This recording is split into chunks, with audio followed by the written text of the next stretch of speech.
If you're suddenly feeling the urge to eat the sand at the beach or the soil in your backyard while pregnant, you may have an eating disorder. Absolutely. But not to worry. Joining us via Zoom to tell us more about this condition is obstetrician gynecologist Dr. Adrian Mitchell. Good morning, Doc. How are you Morning, this Doc. morning? Morning, morning. Thanks for having me. Yes, Pleasure to be here. it's our pleasure.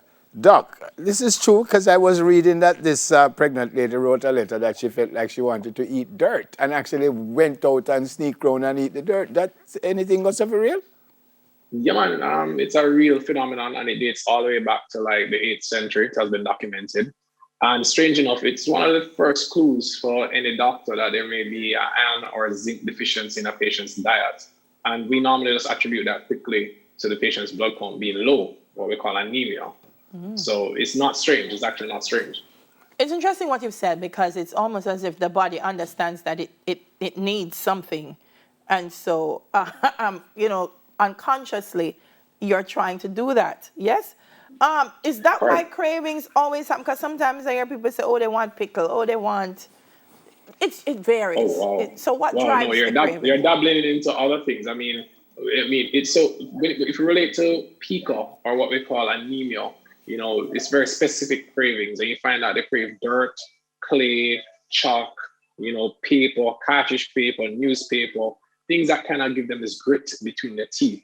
But there's no actually understanding why patients have what we call geophagia, which is actually craving things like this. But more importantly, it's kind of the scientists have said, boy, they think that actually it can be related to the body saying, hey, we need these micronutrients that actually can be found in dirt and clay. But it's a common thing, yeah. But they have cravings for regular food too. Like pizza, you just feel like you always want pizza at 3 o'clock in the morning and stuff. That happens also, right? No, well, that is just hunger. Oh, I so that is, recommend don't have the pizza at 3 o'clock and oh, just have some water. so that no, but in serious way, that do have nothing to do with the fact that they're pregnant and they just want this, no?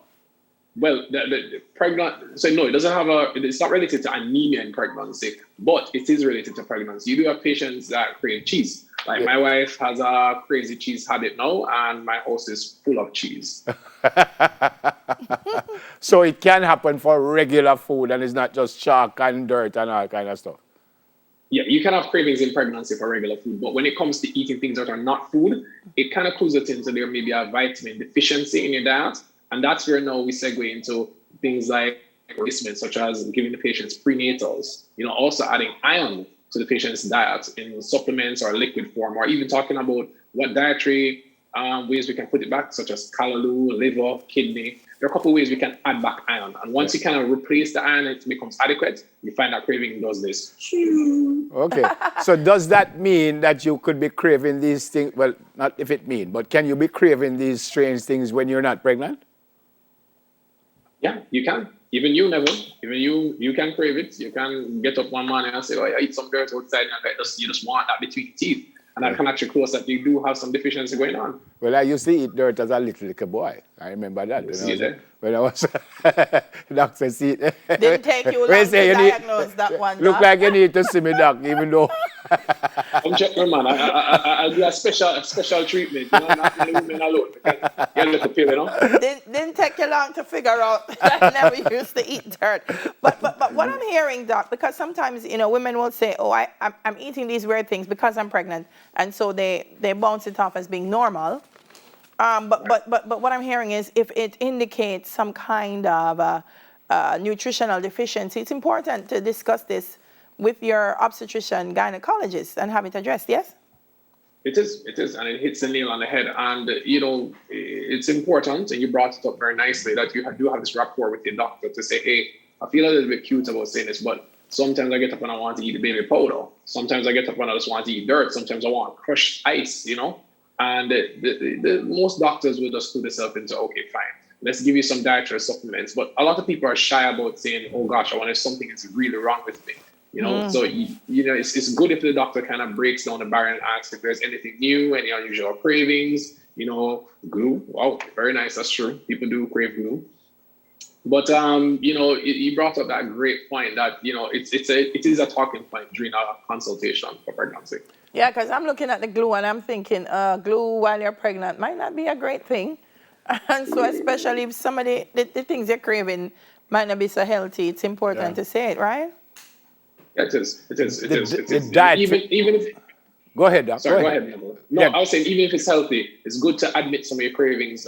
Reason being is that that brings up dietary and portion sizing. So you do have patients who crave KFC and eat that only for the pregnancy, and I said KFC not too bad at chicken, but no, it's actually unhealthy. Yeah. So if you find out, or if someone comes to you and says, Doc, I eat some dirt, that's how I feel, and the dietary supplements stops that right away, or what does it do? It takes some time to replace the required amount of iron. Over 30 days, you'll notice that the cravings actually decrease. And probably by 60 days, you should really not be eating as much dirt as you should. Over 30 days? Not, So I'm going to eat dirt for 30 days? Better than 9 well, months. you crave, yeah, and better than no, your childhood never. Come on. Just confess all of it. I never said the whole of my childhood. No. I never said the whole of my childhood. I just can't remember eating dirt. But it takes a little while to get rid of eating chalk and stuff. It does. It does take a while for your iron stores to build back up, yeah. But can't that hurt the person, though, if you're going to eat chalk and dirt and thing for one whole month? Physically, that don't do something to the body? It can. It does upset the stomach. It does create GI upset. It does cause some people to actually get a bit of varying symptoms. Some get diarrhea, some get constipation, some get nauseous. But the sad truth of it is if they don't eat it, it's insensationable. You see them walking around, they have their hands clenched, and there's a little bit of dirt and powder, you see them licking it or just pushing a liquid in their mouth. It's really one of those things that if they don't do it, they almost feel like they're going to lose their brain for a little bit. Wow. Are there instances where, Doc, there are things that people crave and then postpartum, they just don't want to see it at all? Oh, yeah. You do have patients who, for instance, had one who came to my office, she only ate eggs for the entire pregnancy, and immediately after she gave birth, found her husband carried boiled eggs and she was nauseous and vomited. So, I mean, things like that do happen, Yeah. Dr. Adrian, what is the weirdest thing they end up eating? Weirdest thing? Wow. The weirdest thing that I've seen is someone actually having newspaper in the handbag, and they tore a piece in front of me and put it in their mouth, and I was just blown away. I was like, newspaper. I was like, what happened to cartridge paper? What happened to regular paper? Newspaper. No. If it was a cleaner, I understand. maybe it's the ink or something like that. Why? I don't know. She said the smell. She said the texture. She said it was just soft and nice. And so what them do? Chew it up and swallow, or she just put it in her mouth? It was chewing it for a bit, and yes, she would swallow it. Yeah. I was a bit concerned. We worked with her over about 30, 60 days, and she slowly stopped putting the newspaper in her bag. Yeah. Wow. Someone listening, watching this morning and hearing this, and for whatever reason they can't reach to a doctor, and they have these cravings, they're eating something, what would you tell them to do? I would tell them, first, don't ignore it and don't be ashamed to confess it. Let's be honest, COVID is real. A lot of people have lost their income. And if you're talking about what can you do in the meanwhile until you can afford care, it is about modifying your diet. So having iron-rich foods such as callaloo, your spinach, your liver, your kidney, those things can actually help to ease the cravings.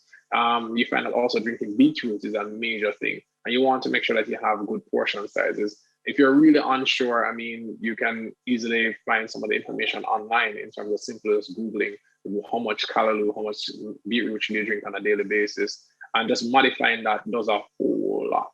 But still, it should be done in conjunction with a doctor so we can monitor your iron count as you go through the process so we can know, okay, fine, it's actually returning or not. And there are other things we may want to include to improve the iron intake.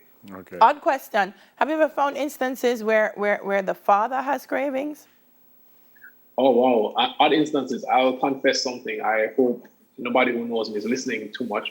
But my wife's last pregnancy with my son, I packed on 45 pounds and I had massive cravings for cheese, Cheetos, Alfredo pasta, pot pies. It was ridiculous. And I couldn't shake it. And I was the one who was getting sick. I was nauseous. I had tummy pains. I was in the couch, moody and irritable. Yeah, it's real. And now she has the cheese. And I'm so happy. It's a new pregnancy. I'm not having nothing. I was looking at her and be like, all the best. Well, Doc, I've said this in this seat. It happened to me when my child's mother was pregnant. I would get up in the morning and why may I tell you, it used to mad me. And then I said to the doctor and him say, what is this kind of you having? Well, he said it was like morning sickness kind of thing. And I had that. So where I was going to say I wasn't going to tell you anything more because you're going to laugh after me or me eat dirt, and I don't want you using me as an example. Well, never put it this way. Have a look at dirt on me now, pun intended, eh? Yeah. My friend, excellent. It's obviously that you know your stuff. I'm very impressed. Thank you so much for being with us. Say hi to your mom and just say hi to the rest of the family and stay safe. And thank you. And thank you, because we've been saying this, COVID is real, and what you guys have done and continue to do, we couldn't do without you. So thank you so much, and look after yourself and your family. God bless you. Yeah, man. Thanks for having me. And I do apologize. My mother is extremely busy, and that's how it has been since I was No, man, we are good. Very busy. She's that good. She's that No, we are good. good. Sometimes we just say you can't come. At least you were here. I don't know if she would have laughed after me with the dirt like you did, but I can't live with that. You think she'll laugh after me? Whenever you know, see a style. My brother, much respect. God bless you. Blessings. Yeah, man, Dr. Adrian Mitchell, obstetrician, gynecologist. Well, up next, we're going to hear another performance by La Musicación.